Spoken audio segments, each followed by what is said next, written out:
ਕਰਦਾ ਨੇ ਇਹ ਬੰਦੇ ਨੇ ਨੰਗੀਆਂ ਕਰਦਾ ਸਾਂ। ਸਾਜੀ ਸਾਜੀ ਤੁਹਾਡੀ ਸ਼ਫਕਤ ਹੈ ਜੀ। ਜਿਹੜੇ ਬੰਦਿਆਂ ਨੂੰ ਸ਼ੂਗਰ ਹੋ ਜਾਂਦੀ ਆ ਹਾਂਜੀ ਤੇ ਸ਼ੂਗਰ ਤੋਂ ਬਾਅਦ ਫਿਰ ਉਹਨਾਂ ਦਾ ਉਹ ਨਿਜ਼ਾਮ ਹੀ ਫਾਰਗ ਹੋ ਜਾਂਦਾ, ਖਰਾਬ ਹੋ ਜਾਂਦਾ। ਹਾਂਜੀ, ਉਹਦਾ ਕੀ ਫਿਰ ਮਤਲਬ? ਸ਼ੂਗਰ ਜੇ ਅਗਰ ਤੇ ਸ਼ੁਰੂ ਹੋਈ ਹੈ ਨਾ, ਹਾਂਜੀ, ਜਿਹੜੀ ਵੀ ਹੋਈ ਆ ਅਸਾਬੀ ਸ਼ੂਗਰ ਸ਼ੁਰੂ ਹੋ ਗਈ, ਅਸਾਬੀ ਹੋ ਗਈ ਨਾ ਜੀ, ਹੁੰਦੀ ਹੈ ਚੌਂ ਹੀ ਤਹਿਰੀਕਾਂ ਵਿੱਚ। ਲਬਲਬਾ ਜਿਹੜਾ ਨਾ ਤੁਹਾਡਾ ਇਨਸੂਲਿਨ ਪੈਦਾ ਕਰਦਾ, ਜੀ, ਅਜ਼ਲਾਤ ਉਹਦੇ ਅੰਦਰ ਹਰਕਤ ਪੈਦਾ ਕਰਦੇ ਆ। ਅਜ਼ਲਾਤ ਦੀ ਹਰਕਤ ਨਾ ਹੋਵੇ, ਅਸਾਬੀ ਵੱਧ ਜਾਵੇ ਤੇ ਕੀ ਹੋਣਾ ਕਿ ਅਜ਼ਲਾਤ ਉੱਥੇ ਵਾਲੇ ਢਿੱਲੇ ਹੋ ਗਏ, ਉਹ ਕੰਮ ਨਹੀਂ ਕਰਦੇ, ਇਨਸੂਲਿਨ ਪੈਦਾ ਹੋਣੋਂ ਹਟ ਜਾਂਦੀ ਹੈ। ਉਹਨੇ ਜਾ ਕੇ ਜਿਸਮ ਦੇ ਵਿੱਚ ਐਸ ਜਿਹੜੀ ਹੈ ਸ਼ੂਗਰ ਨੂੰ ਜਲਾਉਣਾ ਹੁੰਦਾ, ਇਹਦੇ ਕੋਲ ਕੰਮ ਲੈਣਾ ਹੁੰਦਾ। ਆ ਸਾਡੀ ਕਾਰਬਨ ਹੈ, ਗੋਸ਼ਤ ਸਾਰਾ ਸਾਡਾ ਕਾਰਬਨ ਹੈ। ਅੱਛਾ, ਜਿਸ ਵੇਲੇ ਉਹ ਇਨਸੂਲਿਨ ਪੈਦਾ ਹੋਣਾ ਹੋ ਗਈ, ਸ਼ੂਗਰ ਹੋ ਗਈ। ਅਗਰ ਉਜ਼ਲਾਤ ਦੇ ਵਿੱਚ ਸਖਤੀ ਇੰਨੀ ਆ ਗਈ ਆ ਕਿ ਆਕੜ ਗਿਆ, ਉਹਨਾਂ ਦੀ ਹਰਕਤ ਹੀ ਉਹਨਾਂ ਦੀ ਮੌਕੀ ਆ, ਠੋਸ ਹੋ ਗਿਆ ਹੱਡੀ ਨੂੰ, ਤੇ ਸ਼ੂਗਰ ਫੇਰ ਹੋ ਜਾਂਦੀ ਹੈ, ਲਬਲਬਾ ਕੰਮ ਨਹੀਂ ਕਰ ਸਕੇਗਾ। ਅਗਰ ਉਹ ਲਬਲਬੇ ਦੇ ਵਿੱਚ ਹਰਾਰਤ ਹੀ ਪੈਦਾ ਨਹੀਂ ਹੈਗੀ ਨਹੀਂ, ਆ ਹੀ ਨਹੀਂ ਰਹੀ ਕਿਸੇ ਵੀ ਪਾਸਿਓਂ, ਉਹ ਸਰਦ ਹੋ ਗਿਆ, ਉਹ ਸੁੱਕੜ ਜਾਏਗਾ, ਸਰਦੀ ਨਾਲ ਠਿਠਰ ਜਾਏਗਾ, ਕੰਮ ਫੇਰ ਨਹੀਂ ਕਰੇਗਾ। ਅਗਰ ਉਹਦੇ ਅੰਦਰ ਸਫਰਾਵੀ ਮਾਦਾ ਵੱਧ ਗਿਆ, ਹਰਾਰਤ ਵੱਧ ਗਈ ਆ, ਤਾਂ ਕੀ ਉਹਦੇ ਹਾਲਾਤ ਢਿੱਲੇ ਹੋ ਜਾਣਗੇ, ਕੰਮ ਫੇਰ ਨਹੀਂ ਕਰਨਗੇ, ਤੇ ਸ਼ੂਗਰ ਹੋ ਜਾਂਦੀ। ਉਹਨੂੰ ਮੱਦੇ ਨਜ਼ਰ ਰੱਖਦਿਆਂ ਹੋਇਆ ਵੇਖੋ ਵੀ ਕਿਹੜਾ ਜਿਹੜਾ ਇਹ ਕੰਮ ਨਹੀਂ ਕਰਦਾ, ਉਹਦੇ ਕੋਲ ਕਰੋ। ਅਜ਼ਲਾਤ ਨਹੀਂ ਕਰਦੇ, ਅਜ਼ਲਾਤ ਕੋ ਕਰੋ। ਅਜ਼ਲਾਤ ਢਿੱਲੇ ਹੋ ਗਿਆ, ਉਹਨਾਂ ਨੂੰ ਟੈਟ ਕਰੋ। ਉਹ ਬੈਰਿੰਗ ਢਿੱਲਾ ਹੋ ਗਿਆ, ਉਹਨੂੰ ਟੈਟ ਕਰਕੇ ਚੜਾਓ, ਸ਼ਾਫਟ ਦੇ ਉੱਤੇ ਵੈਲਡ ਕਰਕੇ ਉਹਨੂੰ ਫਿਰ ਟੂਲ ਲਵਾ ਕੇ ਫਿਰ ਟੈਟ ਕਰਕੇ ਚੜਾ ਦਿਓ ਜੀ। ਅਗਰ ਬੈਰਿੰਗ ਟੁੱਟ ਗਿਆ ਉਹਦੇ ਥਾਂ ਤੇ ਨਵਾਂ ਪਾ ਲਓ।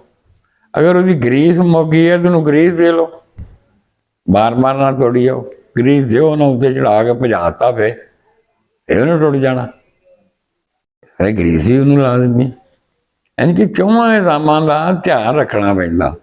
ਔਰ ਇਹ ਚੌਵਾਂ ਦੇ ਵਿੱਚ ਹੀ ਸ਼ੂਗਰ ਹੁੰਦੀ, ਇਕੱਲੇ ਇੱਕ 'ਚ ਨਹੀਂ ਹੁੰਦੀ। ਉਹ ਇਕੱਲੇ ਇੱਕ ਦਾ ਤਾਂ ਦੇ ਆ ਵੀ ਜ਼ਿਆਦਾ ਲੋਕ ਜਿਹੜੇ ਹੈਗੇ ਨਾ ਹੁਣ ਮਸ਼ਰੂਬਾਤ ਤੇ ਲੱਗ ਕੇ ਨਾ, ਤੇ ਉਹ ਤਰ ਸਰਦ ਹੋ ਗਿਆ ਜਾਂ ਸਰਦ ਤਰ ਹੋ ਗਿਆ, ਉਹ ਜ਼ਿਆਦਾ ਲੋਕ ਉਹ ਆਉਂਦੇ ਇਸ ਵਾਸਤੇ ਜ਼ਿਆਦਾ ਉਹਨਾਂ ਨੂੰ ਹੁੰਦੀ ਨਹੀਂ। ਸਾਰੇ ਇੱਕ ਬੰਦੇ ਨੂੰ ਟੀਵੀ ਆ, ਟੀਵੀ ਰਾਤੀ ਤੇ ਤਹਿਰੀਕ ਦੀ ਇੰਤਹਾ ਵਾ, ਉਹਦੇ ਵਿੱਚ ਵੀ ਸ਼ੂਗਰ ਆਉਂਦੀ ਆ, ਉਹਨਾਂ ਮਰੀਜ਼ਾਂ ਨੂੰ ਵੀ ਸ਼ੂਗਰ। ਉਹ ਫਿਰ ਇੱਦਾਂ ਕਰਦੇ ਆ ਵੀ ਗੁਰਦਿਆਂ ਦੇ ਉੱਤੇ ਇੱਕ ਨੌਕਰ ਰੱਖ ਲੈਂਦੇ ਆ। ਪਹਿਲੋਂ ਇਨਸੂਲਿਨ ਜਿਹੜੀ ਹੈ ਬਣਾਉਣ ਵਾਸਤੇ ਗੋਲੀ ਦੇਣੀ ਸ਼ੁਰੂ ਕਰਦੇ ਆ। ਉਹ ਫਿਰ ਗੋਲੀ ਖਾਂਦਿਆਂ ਫਿਰ ਉਹ 2 ਗੋਲੀਆਂ 'ਤੇ ਆ ਜਾਂਦੇ, 4 ਗੋਲੀਆਂ 'ਤੇ ਆ ਜਾਂਦੇ, ਫਿਰ ਟੀਕਿਆਂ 'ਤੇ ਆ ਜਾਂਦੇ। ਉਹ 10 ਯੂਨਿਟ ਲਾਉਣ ਡਿਆ, ਕੋਈ 20 ਲਾਉਣ ਡਿਆ, ਕੋਈ 50 ਲਾਉਣ ਡਿਆ, ਕੋਈ 1 ਟਾਈਮ ਲਾਉਣ ਡਿਆ, ਕੋਈ 2 ਟਾਈਮ ਲਾਉਣ ਡਿਆ, ਕੋਈ 3 ਟਾਈਮ ਲਾਉਣ ਡਿਆ। ਇੱਦਾਂ ਹੀ ਹੈ ਨਾ।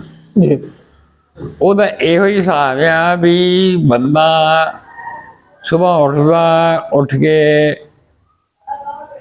ਆਪਣਾ ਢੱਗੇ ਕੱਢਦਾ ਬਾਹਰ ਖੁਰਲੀ ਤੋਂ, ਉਹਨਾਂ ਨੂੰ ਜਿਉਂਦਾ ਗੱਡੇ ਤੇ ਗੱਡਾ ਦੇ ਉੱਤੇ ਰੱਖਦਾ, ਹੱਲੜ ਜੂਗਾ ਲੈ ਜਾਂਦਾ ਮਰੱਬੇ ਸਰਗੀ ਵੇਲੇ। ਉੱਥੇ ਜਾ ਕੇ ਵਿਗਾ 6 ਕਨਾਲਾਂ, ਕਿੱਲਾ 2 ਕਨਾਲਾਂ, ਜਿੰਨਾ ਵੀ ਹਾਲ ਉਹਨੇ ਵਾਹੁਣਾ ਤਾਂ ਵਾਹਿਆ। ਵਾਹੁਣ ਤੋਂ ਬਾਅਦ ਫਿਰ ਆਣ ਕੇ ਉਹਨਾਂ ਡੇਰੇ ਬੱਧੇ ਉਹ ਪਾਣੀ ਪੂਣੀ ਢਾਇਆ ਉਹਨਾਂ ਨੂੰ, ਫਿਰ ਉਹਨਾਂ ਦੇ ਪੱਠੇ ਵੱਢਣ ਚਲੇ ਗਿਆ। ਪੱਠੇ ਵੱਢ ਕੇ ਲਿਆਣ ਕੇ ਫਿਰ ਉਹ ਕੁਤਰ ਕੇ ਫਿਰ ਉਹਨਾਂ ਦੇ ਅੱਗੇ ਪਾਏ। ਆ ਫੜੀ ਕਈ ਵਟਾ ਛਾਂਗਣੀਆਂ, ਚਾਰ ਚਵੇਰੇ ਜਿਹੜਾ ਘਾਹ ਲਮਕਿਆ ਹੁੰਦਾ ਵੱਟ ਤੋਂ, ਉਹ ਛਾਂ ਕੇ ਉਸ ਤੋਂ ਬਾਅਦ ਨੁੱਕਰਾਂ ਗੁੱਡਣੀਆਂ, ਗੁੱਡ ਕੇ ਪੈਲੀ ਸਵਾਰ ਕੇ ਫਿਰ ਉਹਨੇ ਆਣ ਕੇ ਘੜੀ ਆਰਾਮ ਕਰਨਾ। ਮਾੜੀ ਕਿਸਮਤ ਨੂੰ ਉਹਨੇ ਰੱਖ ਲਿਆ ਇੱਕ ਨੌਕਰ। ਨੌਕਰ ਨੂੰ ਸਵੇਰੇ ਉਹਨੇ ਉਠਾਇਆ, ਚੱਲ ਵੀ ਗੱਡਾ ਚੋ ਤੇ ਚੱਲ ਮਰਬੇ ਫਲਾਨੀ ਪੈਲੀ ਵਾਹੁਣੀ ਹੋ, ਵਾਹ ਆ। ਫਿਰ ਉਹਦੀ ਰੋਟੀ ਲੈ ਕੇ ਗਿਆ 8-9 ਵਜੇ। ਉਹਨੇ ਜਿਹਨੂੰ ਕੰਮ ਨਿਬੇੜ ਕੇ ਬੈਠਾ ਉਹਨੂੰ ਰੋਟੀ ਖਵਾਈ। ਚੱਲ ਵੀ ਮੇਰਾ ਹੁੱਕਾ ਧਰਿਆ, ਚੱਲ ਵੀ ਹੁਣ ਤੂੰ ਵਟਾ ਮੰਨੇ ਵੱਢ ਖਾਲ ਕੱਢ, ਉਹ ਕੰਮ ਕਰ, ਉਹ ਕਰ। ਆ ਬੈਠਾ ਮੰਜੀ ਤੇ। ਉਹ ਮਹੀਨਾ ਕੁ ਨਾਲ ਨੌਕਰ ਰਿਹਾ, 2 ਮਹੀਨੇ ਰਿਹਾ, ਮੁੜ ਕੇ ਨੌਕਰ ਭੱਜ ਗਿਆ। ਪੈਸੇ ਉਹਨੇ ਵਾਹਵਾ ਲੈ ਹੁੰਦੇ ਆ, 50-60 ਹਜ਼ਾਰ, ਲੱਖ, 1.5 ਲੱਖ, 2-2 ਲੱਖ। ਇੱਥੋਂ ਭੱਜਿਆ ਕਰਾਚੀ ਚਲੇ ਗਿਆ। ਹੁਣ ਉਹ ਹੁਣ ਡੰਗਰਾਂ ਨੂੰ ਪੱਠੇ ਪਾਵੇ ਕਿ ਮਗਰ ਉਹਦੇ ਜਾਵੇ।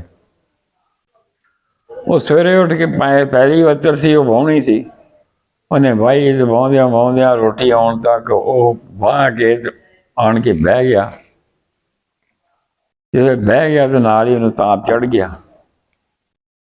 ਉਹ ਕਿਸੇ ਨੂੰ ਆਵਾਜ਼ ਮਾਰੀ, ਯਾਰ ਪੱਠੇ ਪਾ ਜਾ ਢਿੱਗਿਆਂ ਨੂੰ, ਪਾਣੀ ਡਾ ਜਾ। ਉਹ ਮੈਨੂੰ ਪਿੰਡ ਛੱਡਿਆ, ਮੈਨੂੰ ਕਿਸੇ ਡਾਕਟਰ ਕੋਲ ਲੈ ਜਾਓ। ਇਹ ਜਦੋਂ ਗੁਰਦਿਆਂ ਨੂੰ ਨੌਕਰ ਰੱਖ ਦਿੰਦੇ ਆ ਨਾ ਵੀ ਲੈ ਹੁਣ ਤੂੰ ਇਨਸੂਲਿਨ ਇੱਧਰੋਂ ਲੈ, ਲੱਭਦਾ ਉਹ ਰਹਿੰਦਾ ਵੀ ਕੰਮ ਛੱਡ ਦਿੰਦਾ। ਉਹ ਫਿਰ ਇੱਕ ਦੀ 2 ਨੌਕਰ ਰੱਖਣੇ ਪੈਂਦੇ, 2 ਤੋਂ ਬਾਅਦ ਫਿਰ ਉਹਨੂੰ ਟੀਕੇ ਲਾ ਕੇ ਹੋਰ ਵੱਡੇ ਨੌਕਰ ਰੱਖਣੇ ਪੈਂਦੇ। ਔਰ ਇਨਸੂਲਿਨ ਜਿਹੜੀ ਇਹ ਇੰਤਹਾਈ ਗਰਮ ਚੀਜ਼ ਆ। ਜਿਹੜੇ ਐਲੋਪੈਥੀ ਵਾਲੇ ਆਉਂਦੇ ਨੇ, ਹਕੀਮ ਜਿਹੜੇ ਕੁਸ਼ਤਿਆਂ ਦੇ ਨਾਲ ਬੰਦੇ ਮਾਰਦਾ, ਕੁਸ਼ਤੇ ਦੇ ਕੇ ਜੀ ਗੁਰਦੇ ਫੇਲ ਕਰੀ ਆਉਂਦੇ। ਇਨਸੂਲਿਨ ਫੇਲ ਕਰਦੀ ਆ। ਜਾ ਕੇ ਵੇਖ ਲਓ ਹਸਪਤਾਲਾਂ ਦੇ ਵਿੱਚ 100 ਦੇ 'ਚੋਂ 99 ਬੰਦੇ ਹੋਣਗੇ ਜਿਨ੍ਹਾਂ ਨੂੰ ਇਨਸੂਲਿਨ ਲੱਗ ਰਹੀ ਹੈ, ਉਹਨਾਂ ਦੇ ਗੁਰਦੇ ਵਾਸ਼ ਹੋ ਰਿਹਾ। ਕਿਹੜੇ ਹਕੀਮ ਉਹਨਾਂ ਨੂੰ ਕੁਸ਼ਤੇ ਦੇ ਕੇ ਆਏ ਆ?